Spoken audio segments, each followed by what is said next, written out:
Let's see. All right. Peace and love, everybody.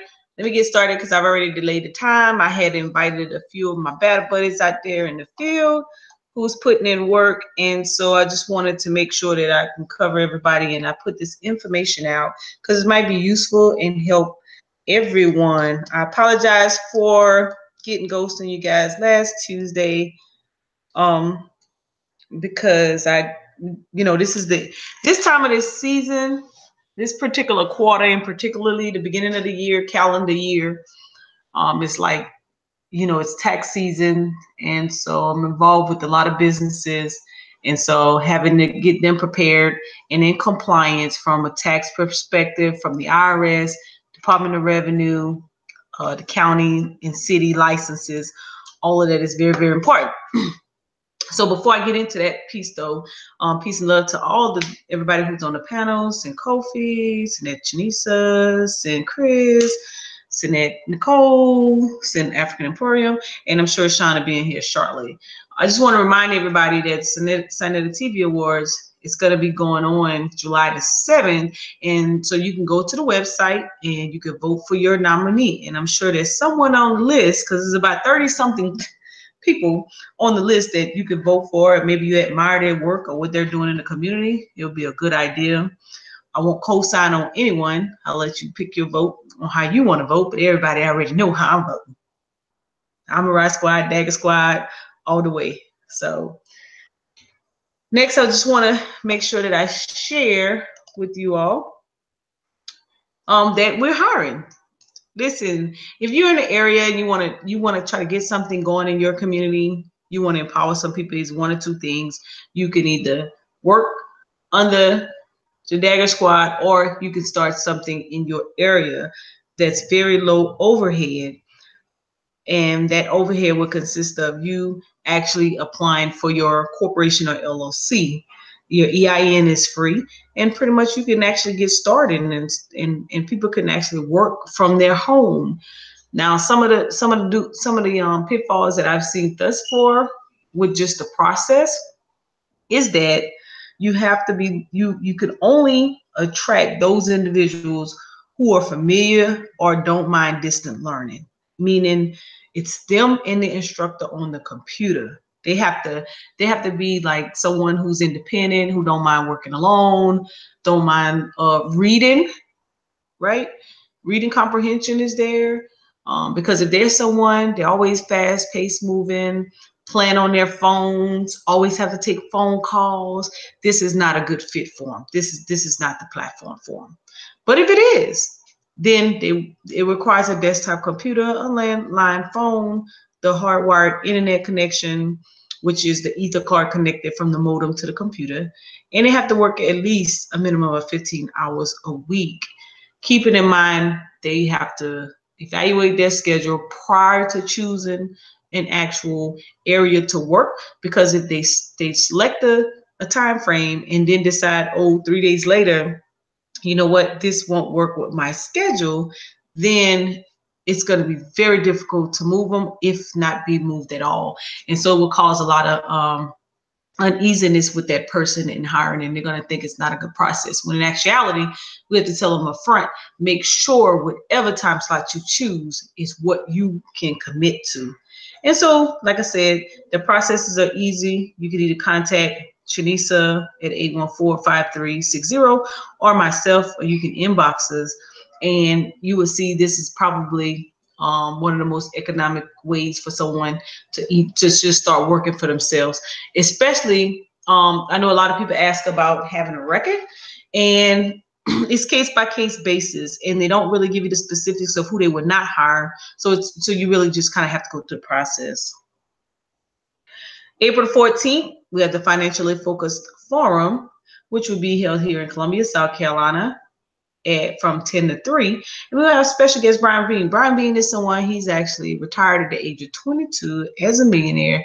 So he understands financial freedom, knows how to attain it. He has a few series out on YouTube. You can actually follow him. He trained, so to speak, like a mentor, a millionaire mentor. He will be talking about the Rule of 72, the 369 plan, and he will be talking about, he will probably get us up to speed on the 2018 W-4. Many of you guys probably been working for a long time. You haven't even looked at the W-4 probably since you've been employed. Well, lo and behold, y'all know new tax reform has come about, and the W-4 has actually changed. And the W-4 is the withholding certificate, right? What you telling your employee, how much money you're telling to withhold from your paycheck every pay period. And so there's some advantages and disadvantages to it. And so we'll be talking about that on the 14th. Oh, and of course we're gonna be having Garfield down and the rest of us. All right, so I want to talk about what's going on in the government contracting world. There's a lot of changes that are going on when it comes to, and let me not say changes. You know, sometimes when you get involved with government contract, or you get involved with contract world in general, you have to make sure that you stay abreast on what they're asking you for, whether it's contracts or grants, right? Basically stay in compliance, because we know anytime someone new gets a job, they change the rules or they move the goalposts, so to speak. So here's some strength, weaknesses, and opportunities and threats that will kind of keep you in the area of doing things, or basically being able to move along with progression or with opportunity. So some of the strengths. Okay, so if you're going to get involved with government contracting, or you're a nonprofit, a 501c3, or any of those 501s out there, and you're going to get involved with some type of contractual services with government entities, not just not limited to the larger agencies, but let's talk all the way down to the local level, the schools. Everyone wants to have some type of program for the babies. Everyone wants to teach the kids lately. Well, guess what? Your opportunity has come. In many states, they have pushed funding all the way down to the school districts. Those school districts has the opportunity to allow you to come in as a vendor and offer your after school program. Right? They're pushing out contractual services, some RFPs, requests for proposals. But in order to do that, you got to make sure that you're in compliance. So if you started your LLC or your 501c3 and you got your EIN number, that's not the end all be all. You have to make sure you have your DUNS number, right? You got to make sure that you have your organization or company in registered in SAMS, right? If you are a small business, the certifications are real big on your behalf right now. To get a certification, basically, in a nutshell, I can just run the list down. You got to make sure that you're filing taxes. If it's your first year, then there won't be your claim for business taxes, but your personal taxes, they want to look at your 3-year. Why? Because in order to be certified in one of the disadvantaged certifications, it's saying that you're economically and socially disadvantaged. That means you live in it, or your company is located in an area where the social opportunities are scarce, and that economically that your business revenues or your net worth is not as high as most. Right? So economically, socially disadvantaged. Then they're looking at your business references, and particularly your finance references. So many people stumble over that. Okay, what would be a finance reference? Maybe you have a fuel card. Maybe they can vouch for the fact that you pay your bill on time. You have a business bank account. The bank can say your bank account is in good standard. Possibly maybe you've had a line of credit or maybe a business loan. So some things along that credit card, those could be financial references. Business references. Many of us do business and we don't do any type of contractual services. You have to start doing contractual services, meaning if you are, so for example, Ms. Nicole sell healthcare products and also African Emporium. So let's say I've become a frequent customer, or maybe I have a shop, right? And I want to put their products in my shop. Instead of we just doing the handshake deal, Mo, here you could put 100 whip shade mango at your location and we handshake on it and I give her a certain profit back, we draft up a contract and say, okay, from her company to mine, this is what I'm responsible for. This is how much she's, she's going to pay me upfront. This is how much I'm going to get back. So you draw up a contract for how, the duration of what you're actually doing, so that down the line she can actually I can use her as a business reference, or she can use me as a business reference. Because one of the items they ask is who was the contract with, how much was it for, how long, and what type of services, goods or services you provide. So you see where I'm going with that? So now you're building up a past performance. So all of that's important when you're talking about the government certification. Those just to name a few, right? Your GSA contracts or your subcontracts, same rule applies. If you are going to subcontract, so for example, down in Louisiana, they are getting ready to do a tax. They're getting ready to vote on a tax, and the tax is for infrastructure for the schools. Now, and I think it's about 121 million that's on the line for reconstructing schools, right? Well, in that case, 9 out of 10, if they've already put it on the line, that means they've already sought out possible primary contractors. Those are the people who are going to be the general contractors who are going to be responsible for making these projects work. That means the local community possibly will only have a fair chance at being a subcontractor, meaning that once that prime contractor hits the ground, they have a responsibility of subcontracting with disadvantaged business enterprises, minority business enterprises, Indian-owned, women-owned, service-disabled veteran, all of that nature. So my recommendation to the community was this. Yes, they're going to increase property taxes. Okay, they're going to close down some schools. Some schools are going to stay open. Some are going to get closed down and may not be in the favor of the people. But let's look at the other side of the spectrum. Here's the opportunity for economic growth in the actual parish, right? They're going to bring in $1.21 million worth of infrastructure projects. I would be demanding that my mayor, city councils, whomever, request that at least a certain percentage of those contractors is subcontracted to companies within the actual parish, and that the employees are being hired in the parish. Because you know why? Once contractors come in, and it happens all the time, they will bring in their own people, which means those people don't live there. They're going to make the money in the parish and they're going to spend it outside the parish because they don't live there, right? So now you have no money flowing in from a tax perspective. No, the people who live there aren't going to be getting hired, so they're going to still be like unemployment rates are still going to be down because none of those numbers are going to reflect the actual parish. So my stance to it was that, hey, listen, when you go to your town hall meeting, this 121 million, how is it going to benefit the community? What are the eligibility? What are the rules in place to making sure that the companies within the city actually get on these subcontracting opportunities? Well, now here's the flip side of that. They're going to say, okay, we have opportunity for subcontracts for the actual companies within the city, but you have to be certified. Ding, ding, ding, ding, ding.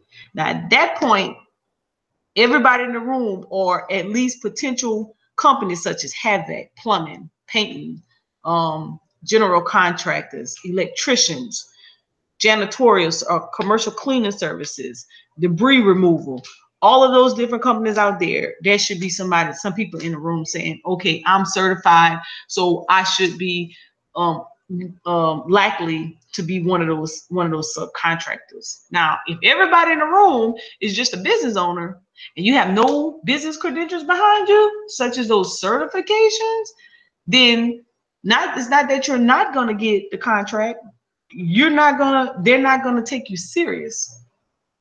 The only thing that contract in the contracting world that gets taken serious, I'm talking about big money. I'm not talking about 10,000 here, 20,000 there, 50,000 here. I'm talking about you want to get into millions. I mean, you're talking about 121 million So at some point, you don't need to be the $10,000 and $15,000 subcontracting opportunity. You want to be as close to the top as possible, because this is your parish to talk about, right? So when I talk about what's going on in the contracting world, this is the type of opportunities that's coming down the pipeline. They're pushing the funding all the way down to the counties and the parishes and the cities. And in particularly right now, because education, the United States is lagging behind, they're pushing a lot of money into educational opportunities. So the question is, are you prepared? So what is our weaknesses? We're not paying attention to our business filings. We filed for our Secretary of State articles of incorporation, haven't looked at it since you filed. So it's possible that you have, if you go to the Secretary website, if you started a business 2 years ago, when the last time you look at the Secretary of State website to see, does your state have an annual filing? And if it does, you're responsible for that every year. So if you have not done that, then guess what? Your business is either suspended or canceled. If you're a 501c3 or nonprofit organization, you're not responsible for, you may not be responsible for annual filing, but you could be responsible for a charitable contribution. Meaning, if you are collecting any money or any raffles, selling tickets, any of that stuff of that nature, they want to make sure that you are updating your financials, meaning they want to make sure that you're filing your 990 at the end of the year. If you haven't been doing that, then they're going to place you in suspension and possibly even give you a penalty or a fine. The filing your tax returns or your cage code, which is the SAMs, or your DUNS. So when you're going into and you advocating on behalf of bringing these programs into your city or whatever, you got to make sure you are within good standards. So for example, right, St. Kofi teaches a lot on African history, or let's just say, history, right? And let's say he wanted to bring in an after school program to one of the local schools on educating on culture, on in particularly or in reference to African history.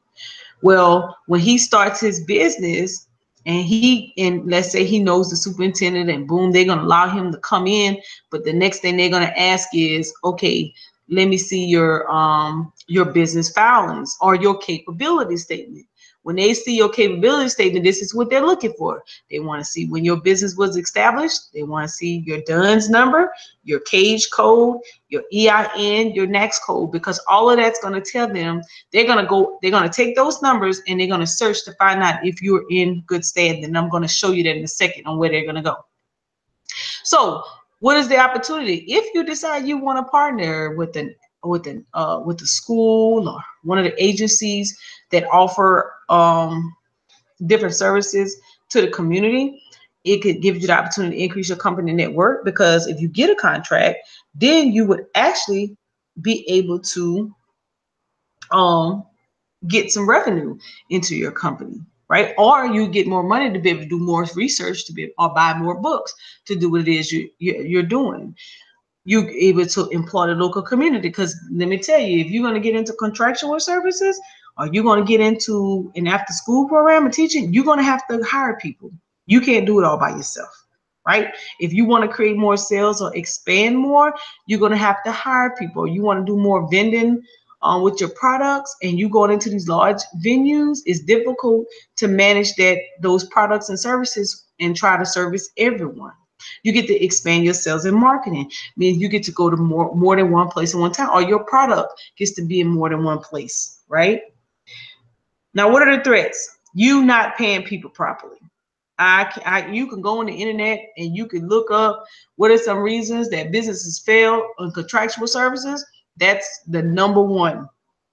You got $1 million contract and you want to pay somebody $725, but in the contract you wrote up the wages, and everybody's supposed to be getting paid like $15.47 an hour. You want to pay them 10, or you want to pay them 9. That's the quickest way for you to get that contract taken.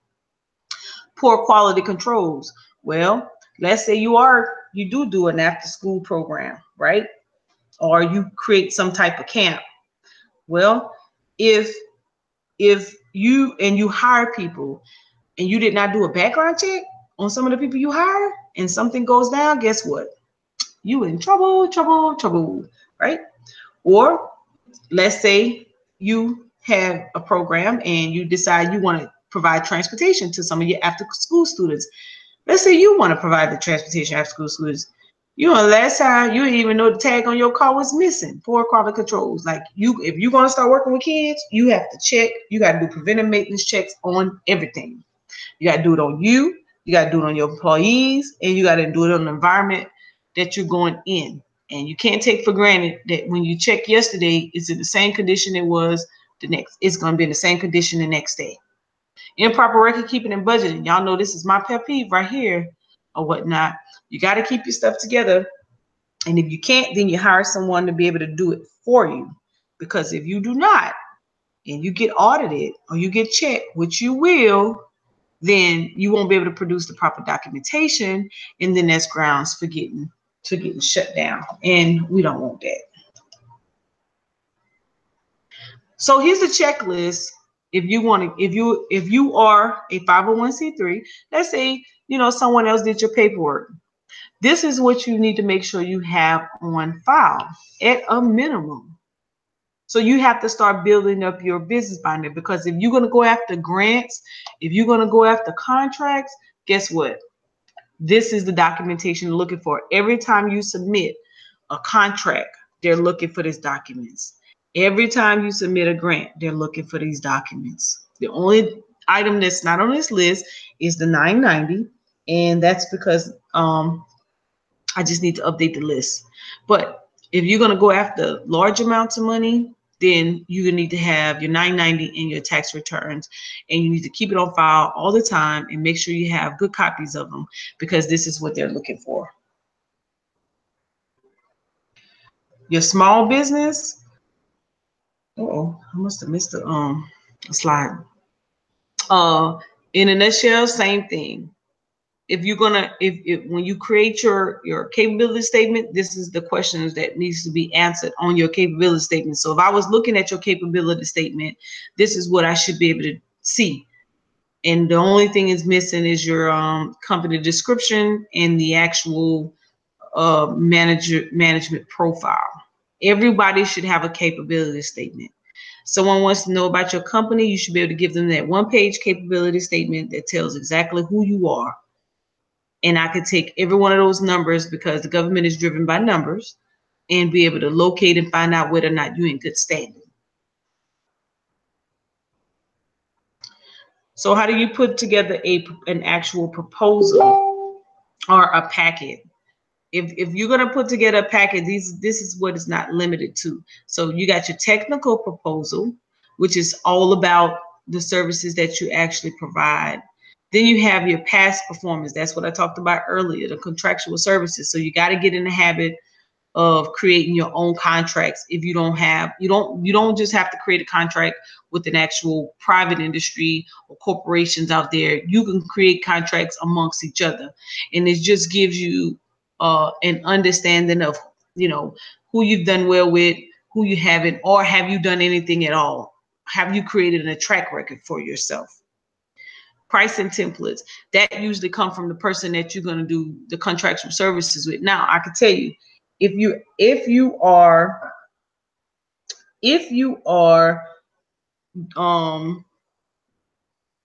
doing it's like, okay, let's say Shanisa and I is going to do a contract.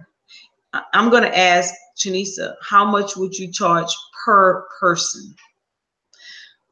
And per person per hour. Most contractual services, they want to know what's your hourly rate. That's where I get into breaking down that dollar amount. How do you come up with that amount? Many people fumble, and what they do is they'll just come off the top of the head of what they would like to charge. But then guess what? So let's say she says she's going to charge me $100 an hour. She never followed it up with the question, how many people, how long, or anything. Oh, I charge you $100 an hour. That means she's just eager to actually get the contract or the opportunity. Well, in that case, when she shows up, I have about 50 people in the room. She said she was going to charge me $100 an hour. And she's going to, and I want her to be there for about 5 hours. She's going to be overwhelmed. At $100 an hour, that's only $500 for 50 people. That's not enough money. That's not enough money. You should, if anything over 25, you're going to wear yourself out and the money is not going to be worth it, because people pull on your energy.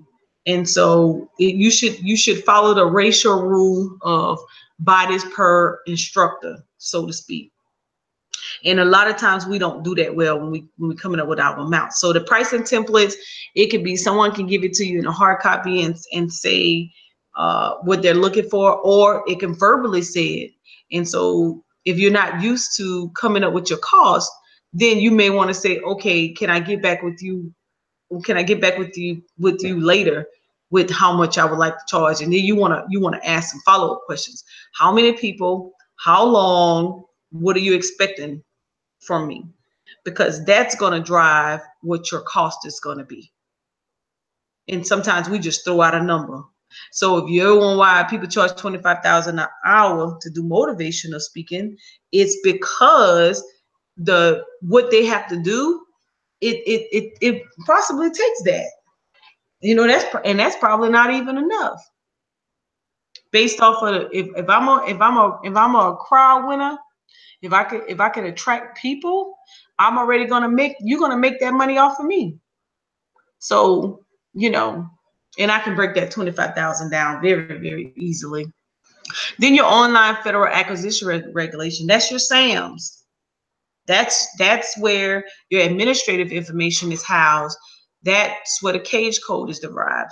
And the reason it says the online federal acquisition regulation is because if you go in and pull it, it would tell you when the last time you updated it. That actual site has to be updated once a year, or basically when you have a significant change in your business, whether it's from an administrative perspective, maybe you added a partner, maybe you sold a business, or you gained a contract, so you gain more funding, so you have to update that, or they actually have some type of update in their system and they want you to go in and review the different representations and certifications so that you can make sure you stay in compliance. And that was the last piece. Yes, somebody about to say something. Oh, that's Sean. So what is the cover letter? So one of the things you got to start doing, pre-referencing what you're doing. So let's say, for instance, there's an opportunity for someone to come in and do football camp in Sean's in Tennessee, and he had to send in a proposal on how would he submit for that football camp as an after-school program. Well, one of the first things that they want to see on the cover sheet is who you are, what's the name of your company, and if it's a request for quote or proposal, you would put that there. Then you would say exactly what type of services it is that they're asking for, what's that solicitation number, and when is it due. You would have your company logo. Then again, on the bottom, you would list your company, the address, your email address and website if you have one, and the phone number. The reason is on that very front page, the very front page of your proposal will tell me whether or not I want to open up the rest of it. If one of these items is missing, that's one of two things. You're very new at bidding on a contract, or two, you are not ready to participate in a contract. Because when you're bidding on contracts, you got to make it very easy for the contractor. They just want to see what they want to see, and they want to see it very quickly. And so basically, you're talking about you and probably 10 or 20 other people who is bidding on that same contract. So I'm looking for a reason to just wean you out. And so the very first thing they see is the cover page, and you want to tell them everything they want to know right there. Now, one of the things I don't have on this particular one that I'm updated is the fact that I would also add my cage code, my DUNS number, and if I had a certification, I would add that there as well. especially the 8 for the GSA. And the reason is because I know those weigh high in points. So, for example, if I got 10 people bidding on the football contract, and 7 of them don't have any certifications, then I know I only have to deal with 3. Then I'm gonna start reading them out based on the accolades. The pricing is gonna weigh heavy, but that's why they have a matrix, because they don't just weigh you on your price, they also weigh you on your technical. And that's one of the reasons that they weigh you out. And that's why we communicate, get certified, make sure that you're doing, you have your past performance. We're looking at that as well. Do you have any? And if you do, who are they with? Even if it's a one-day contract or a quick contract, you want to be able to put that on paper and say you did business with this particular person, because those are weaning out mechanisms. This is a template of kind of what a capability statement looks like. And I'm going to show you where you can find some examples and you can create your own. Everybody should have a capability statement.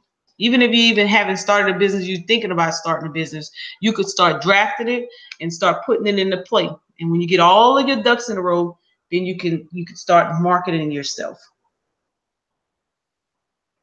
This is a sample with a past performance, the order in which you would put your past performance. So let's say, for example, I did business with Tri-City Visionaries, right? So I got the contractor's name, then the facility address, where it's located, and the phone number, point of contact, who that person you dealt with, the contract number, if there is one, a value, how much that contract was for, and what are the award dates, when was you awarded, and then a description of the actual services that was done, right?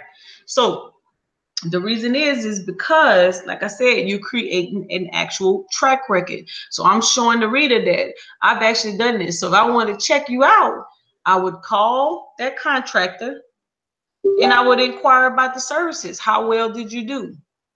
Right? Same thing if it was a person. That's why most people should either be doing business or have a business, so that when you gotta, sometimes you just gotta get out of the habit of being the person. And even if you are the person and you're your brand, then brand yourself from a business perspective and then contract out. So if someone is getting you to go speak somewhere, if someone is put it in writing, put it on paper, right? Because you want to make sure that what you're doing, it is creating a track record for you. Because I'm telling you, once you start making money, what happens is, once you start getting really, really good at what you do, let's say, for example, African Emporium has the investment classes. So boom, he's rolling pretty good. He's in the third. He's been doing it for a while, but this one's pretty much been transparent. People knows he's out there doing it. He's getting good feedback. The classes are rolling. His sessions are going. He's almost at the 12th. I think he's at the 12th session now. So maybe someone has been listening, or they've been in the class and they say, hey, I've been in your class for 12 weeks. You've done a very good job in an intro to investments. I have connections with this organization. They're interested in someone coming out and do exactly what you just done, an introduction or familiarization to investments for this many weeks at this location. But I need to see your capability. They want to see your capability statement. At this time, he should be able to say, here you go, bam, because he knows us. And one of the things they're looking for, because somebody's playing a third party and they're vouching for you, they're looking for, okay, what is his past? What has he done in the past? Can he hold up to the recommendation that they're actually giving us? And this is one of the places they go to, your past performance, to actually find that out.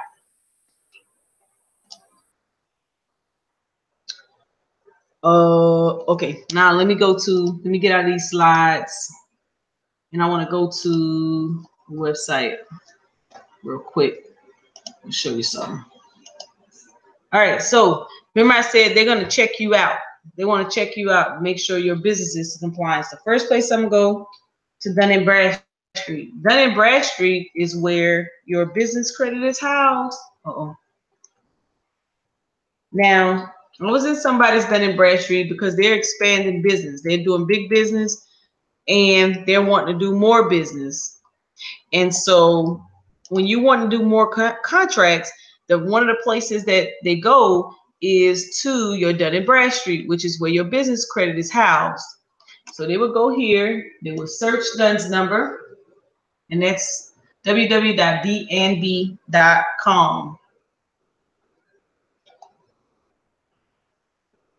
And let me just put in this company.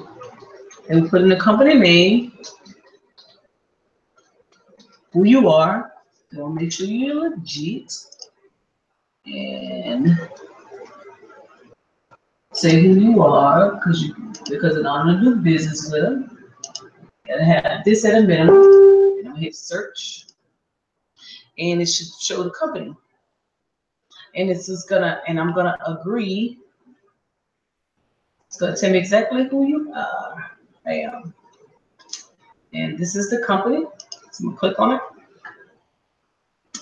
So I'm agreeing this information. Uh-oh, back it up. That's not where I want to go. Hold on.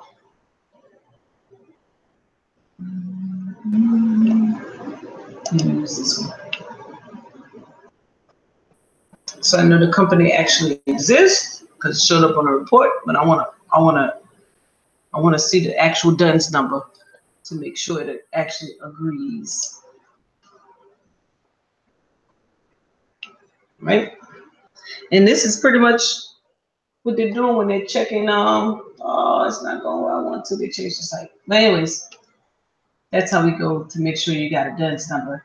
So if you want to make sure you had a DUNS number and you just want it to be, let me back up. You want it to be sure when you go to Dun & Bradstreet for the first time. Oh, I'm screwing up. When you go to Dun & Bradstreet for the first time, what you want to do, and the reason it's taking some people a very, very long time, is that, let me show you what they're not doing right. They go to free DUNS number, and it says those 30 days. You say get started. I'll show you where that she needs to check. When we say make sure you, his sheriff said this all the time, make sure you put government contractor. Some people are going here and get the free DUNS number, but you want to go here, U.S. government contractor, because most of the time you get the DUNS number because you want to do government contractor, right? So you're gonna hit continue with the U.S. It's gonna take you to the iUpdate page. Continue to the government iUpdate.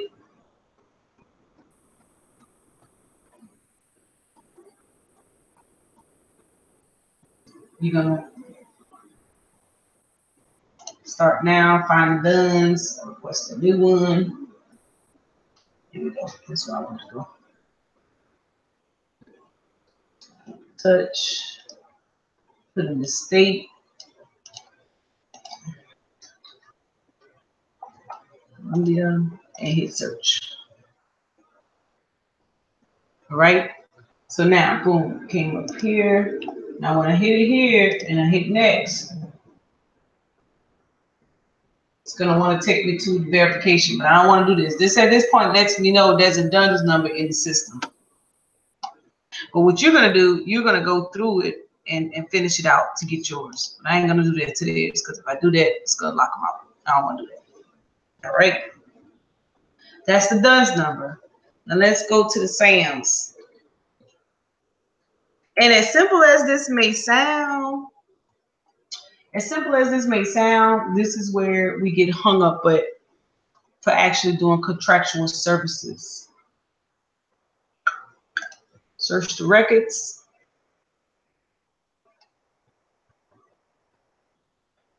Now, at this point, I can put a DUNS number in, or I can actually put in the cage code.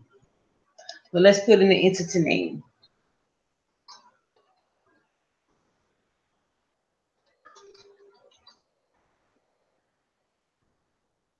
Let's see what the search is. If not, I'll get the number.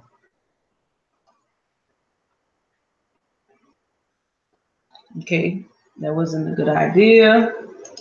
Let's clear the search. Let me get a DUNS number. I'm gonna look up a different company because I got theirs at my fingertips.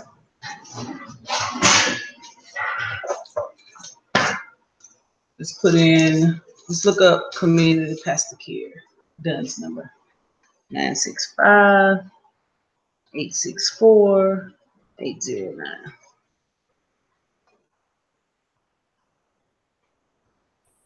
And boom, there it is. And this right here, when they go in, so you trying to do a contract, and they go in, they're looking for your see if you got SAMs, and they put in your DUNS. Now we're putting DUNS in the SAMs, and boom, it tells me that they're active. If this right here said inactive, then that means that person either forgot to go in and re-update their SAMs annually, or if it's not active, whether it's a nonprofit or a small business, guess what? You will not be considered for that contract. That will disqualify you in your technical. And that's an area that we got to be mindful of when we want to do contracts. Like, you got to make sure that you go in and you verify your information beforehand, because it's so easy to forget. And so the next time, and this is why some people, when they first get SAMs, they'll say, Mo, you know, I got this email and they want me to subscribe to some type of services. And I'm like, oh, they're saying that my SAMs is invalid. Well, all you have to do is come over here where I just did, do a quick search, put in your DUNS number, and it'll tell you if you're still active. And it will let you know the next date that you have to re-register for your SAMs, right? So you don't want to go in and out of SAMs unless you have some type of significant event. Now, what I just did, when I hit view, remember I told you the online representations? This is where you go get your online representations. Click right here where it says reps and certs.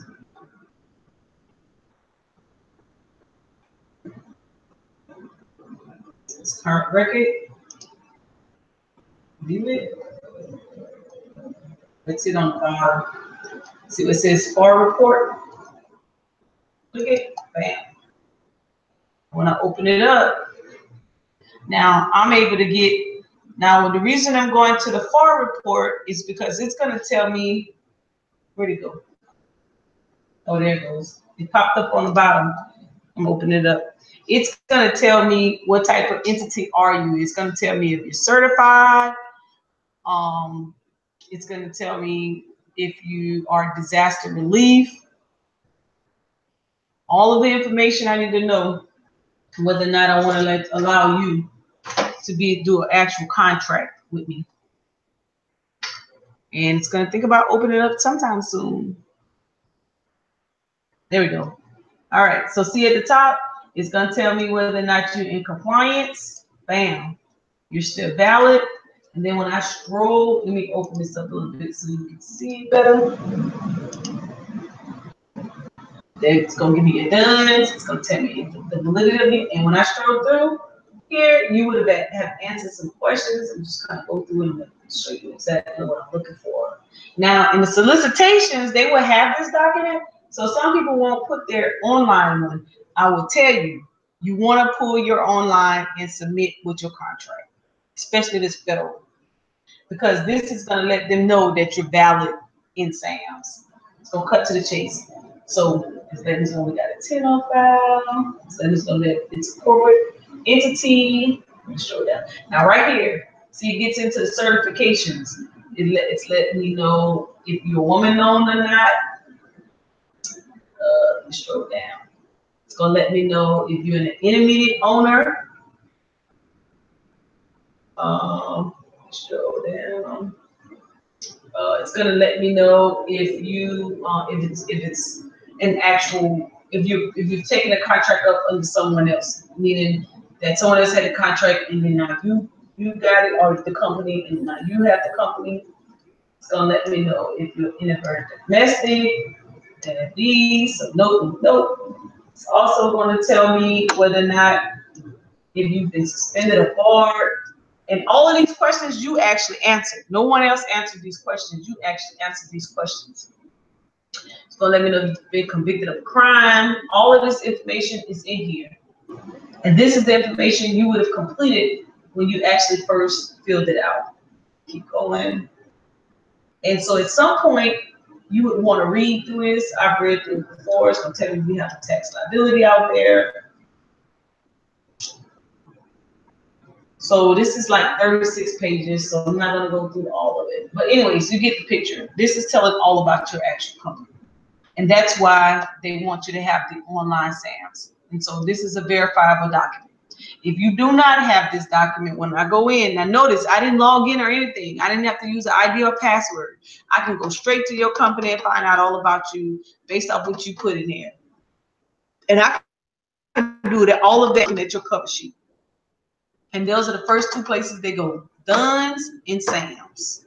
So if there's a disaster that happened this year and you know, you're trying to get contracts, if it's not coming through your insurance company, if those contracts aren't coming through your insurance company, and you're trying to get on those contracts, trust me, your Sam's better have that box checked.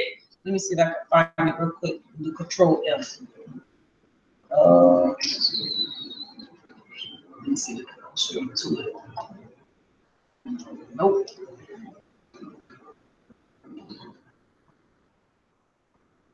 Nope, I can't do a search. I was sort of trying to do a search. But anyways, you need to make sure that your SAMs is updated, especially having been put on the disaster release list, or you won't have any chance at those contracts. That's why we were having a hard time getting some folks into Houston, because they were ideal for going into the area and doing some work, but they didn't have their SAMs updated. So that's what I'm telling you now. These are some of the trouble areas that you want to make sure you have updated. A lot of the let me go to, we'll go to Google. Let me see something. A lot of the states have after school programs, and I'm throwing it out there because a lot of people want to teach kids. A lot of people want to get into the school system, or a lot of people just want to start contracts in general.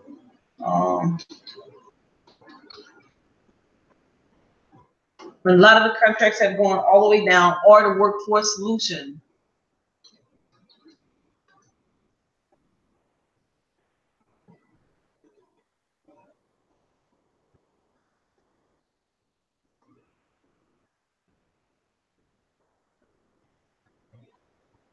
And I just Google searched it. And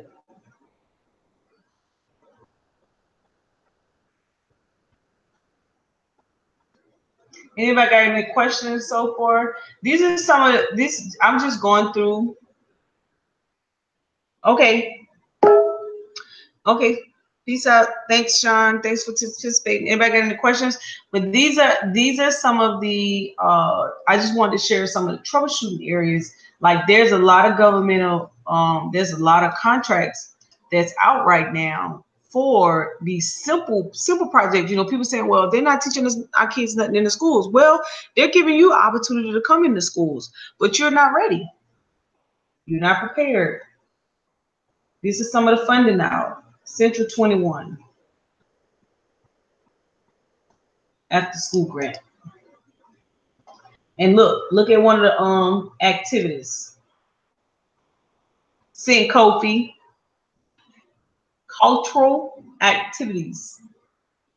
You know, everything everything is not in that's why I invited you, because I want you to start getting the lingo down, getting the spirit, you know, because if we run across these contracts down in Mississippi, because I'm telling you, it's coming down in all the states. This may be something that you might be interested in, but in order to get them or to be prepared, you got to have the, you know, the compliance piece, which is not a whole lot. And that's why I showed it, because a lot of the stuff I'm very interested in getting a lot of the individuals that, you know, we've become peers and friends, you know, internet cyber buddies lately, and who are doing great work and got a lot of great information to teach on the lower level or in the schools, is that these academic enrichment services, I mean, it's not just limited to just academics.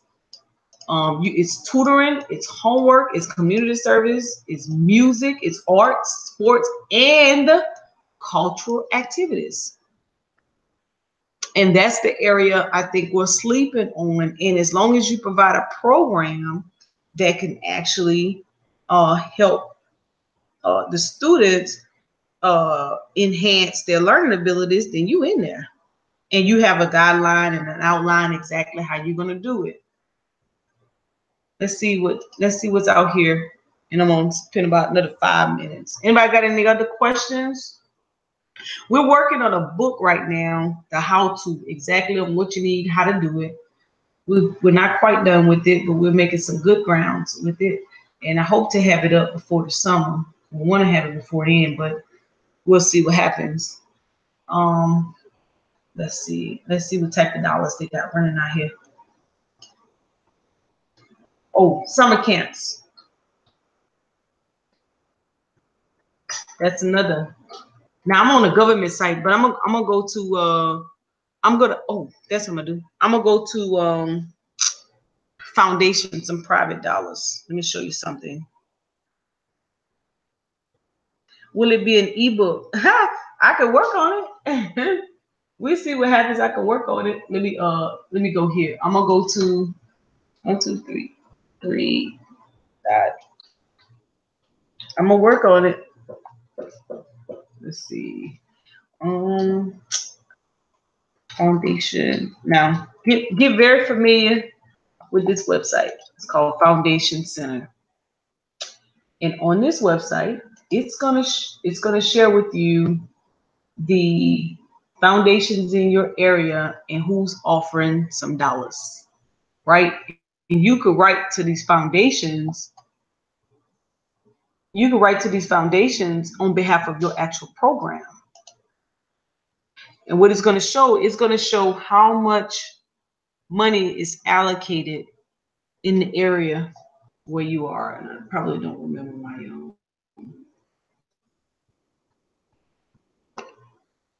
Hold on. Let me get this right. Let me get this right. It's gonna I'm already subscribed. Hold on. Let me log on. It's gonna show you how much money that they have allocated and how much money that they've already dispersed. I always forget my password, but let's see if I get on. And what you can do is you can put in your area. Uh-oh. What I'm done wrong. Oh. You can put in your area and it will show you. Oh, come on. Every time I try to do something nice.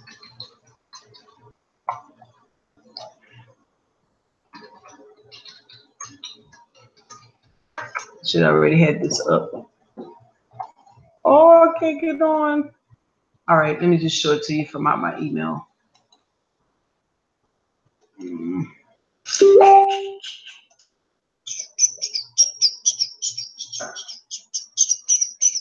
gonna show you something. I don't know why I can't get on this site. I'm gonna show you an email I have, and it's gonna be filled with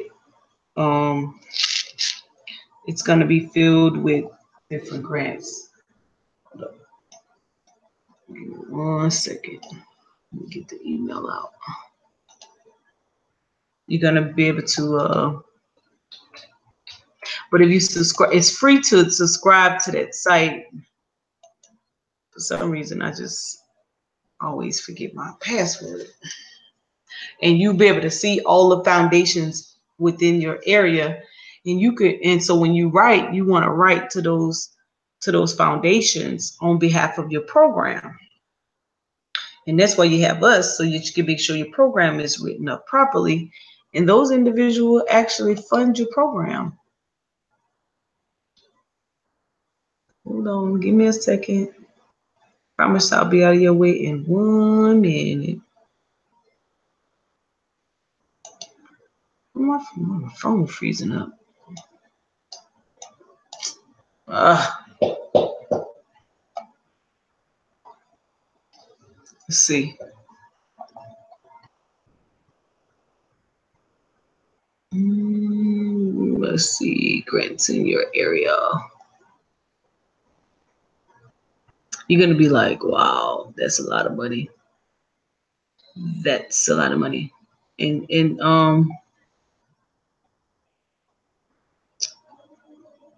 let's see, grants for schools.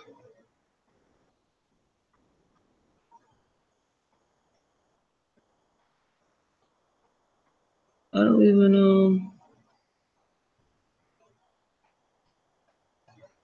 As soon as I'm looking for some, oh, here we go. I got it. I was about to say something crazy. All right, let me bring it back on this side. Here we go. All right. If you can see that, let me make it larger. All right, so this particular, okay, see it. All right. So this was a set that we pulled out of the Foundation Center for the New York area. So this like about 3, 6, 9, 12, almost 15 grant opportunities. And these are the particular grants. I mean the foundations. So it tells you what city these folks are, where they're housed, where they're located. This is the total amount of funding that they have to issue out, and the total given is how much they've given out so far. Oh, you can't really see it on here. Huh? Let me make it bigger. Let me make it bigger. Can y'all see that? So like when you go to the website and you look to see what foundations in your area have funding, you will put in your the city that you want to put in, and I'll do a better job next time because I'll be able to get on the website. And then it will tell you, it will list all of the foundations in your area, how much money do they have allocated to issue out in grant money, and how much that they've already given. So think about it. Look at this company right here. Who is this? Novartis Patients Assistance. Oh, so this is medical related. No, Ford Foundation. Ford Foundation have $12 billion that they want to give out, and they've only gave out 526 million. They haven't even scratched the surface of giving.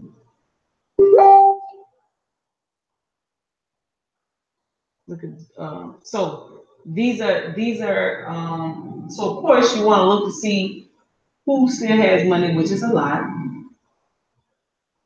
and then can you submit a proposal? And a lot of times these proposals are very simple. Submit a proposal to these companies to fund your program. Like you don't have to go through the federal, you don't have to go through grants.gov to look for a grant. There's foundations in your area that will actually that has funding that could possibly fund your program. This is a lot of information that we don't know. So this is an example of a set.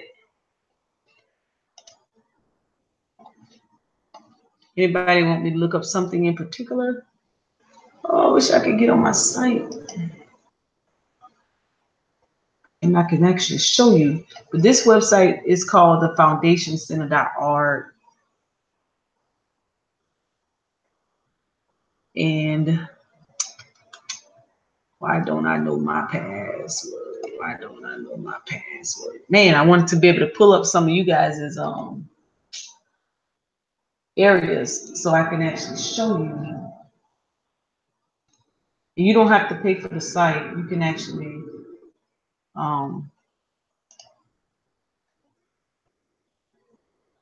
actually search it without it. All right, I screwed up. I wasn't ready to show you. But anyways, any questions? I need to start building back up to actually showing you guys how to actually do a program, because there's a lot of simple opportunities. And so I want to just kind of like look for some areas and then come out and just send you all the grants. But before then, you got to have the template and the idea of what to write. Like you don't have to be you don't have to be very detailed. It could be something simple. So for example, the barbershop, he's gonna do a barber familiarization class with some young boys, 10 boys in his area. And so we worked together and coming up with the plan, what he came up with, what he wanted to do, and I just assist him. And he's gonna do a summer camp. And so that's gonna be available for him to build upon later on, just like what the rest of us are doing. So if nobody on the panel have anything, that was just the I just wanted to let you guys know what is coming down the pipeline in a lot of cities, and that is a lot of after school programs, a lot of infrastructure on the schools. So you need to either you have companies or you know someone that can benefit from these contractual services, and then they can actually start getting in compliance so that they can have a seat at the table. Because you can't have a seat at the table saying, I didn't know or nobody told me. You got to actually have your stuff in order for you to start raising your hand and saying, how can I benefit from this contract? You want to go in with your binder, and when they say, well, you need to be certified, you can say, here's my certificate of certification. They say, oh, well, you need to have some past performance contracts. You can say, here's my list of past performance. Here's my capability statement.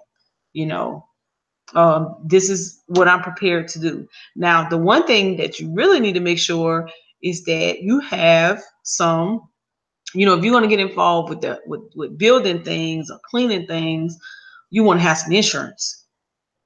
So that's something that, a lot of us don't get until the last minute.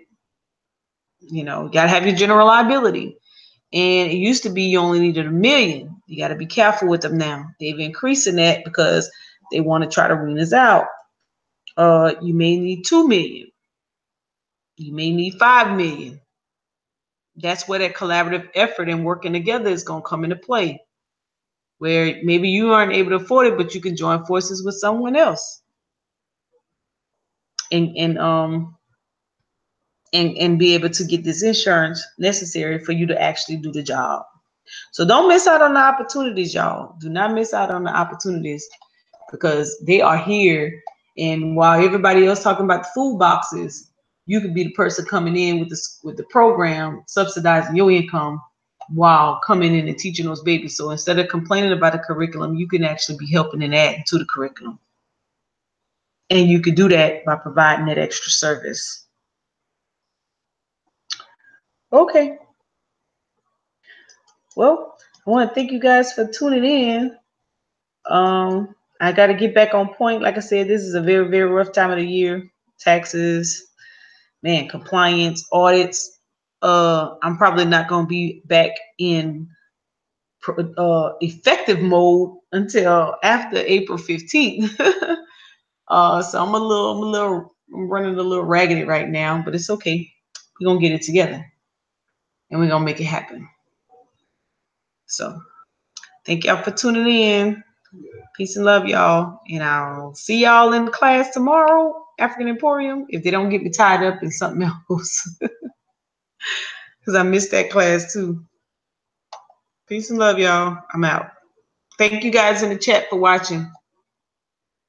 It's been a pleasure. Till next time. What's up? Now we're still trying to get that taken care of too. So if not, like we've been doing before, we are not able to get this last Thursday scenario in play. We may just, see if we can get the Sunday session going again. That's right. But we're working through. Obviously, this is my so-called last week, kind of in this situation. And then we'll kind of be right back on track. But again, like we've been doing, so if some of you guys that haven't been able to catch, we've been doing the live stream throughout the day and just kind of, filling in the gaps where we can in those cases. So obviously, one thing you guys got to realize within this mentorship or this workshop, you guys do have access to me still too. So never, hesitate to pick up the phone or even message me. Obviously, if I'm able to get it, obviously I know my hands full, but still I'll get around to it, and we'll still, get some of these more, any kind of pertinent question you may have on your mind, kind of, taken care of or answer whatever. till we kind of get that fluidity back, in terms of being there every Thursday. I hear some people saying that they like it to be on Sundays now. But either way, I leave all that in you guys' hand. I'm indebted to you guys. I'm here to serve you guys in this. So whatever you guys choose in terms of a consensus, I'm there. Being everything works out and everything on my end is kind of clear and free. But again, it's all about, being able to deliver that information for you guys. So, and again, also wonderful bill this evening. I know I wasn't saying a whole lot, but I was, I got my hands full trying to get, dinner ready for the little guy, so. But I hope everybody obviously, respects the value of this content. It's always sharp content, is always from you, Monica. You are ancestral sin. Most people use the word God sin, whatever, but I keep it old school. You're ancestral sin, so a lot of that knowledge that you're sharing with us is just so beneficial. So I hope everybody benefits from it. Everybody, and all of us, like I said, we live by the Ubuntu rule. I am because we are. We all have talents and gifts that we need to bring together and build this, this empire up. Or this nation up, so to speak, this financial literacy nation. We in our own little nation, the financial literacy nation, right? So everybody got Wakanda, we got, financial literacy, whatever, I don't know, but y'all get it. So again, just super excited, super honored, and just excited. So anybody have questions, don't hesitate, hit the sister up. I'm still trying to make that April 14th scenario. I'm trying to see if I can make that happen as well, Sister Monica. So hope to see some of the other family in the house too that can make that trip too, so we can support the sister and support that whole mission, because I think that's a beautiful thing in itself too. So, but that's it, guys. I don't want to see him run my mouth. I ran my mouth enough over the weekend and this whole day in terms of what I've been doing with the live stream here and there. So, but that's just it. So I appreciate you, Monica, as always. All right, y'all. Love.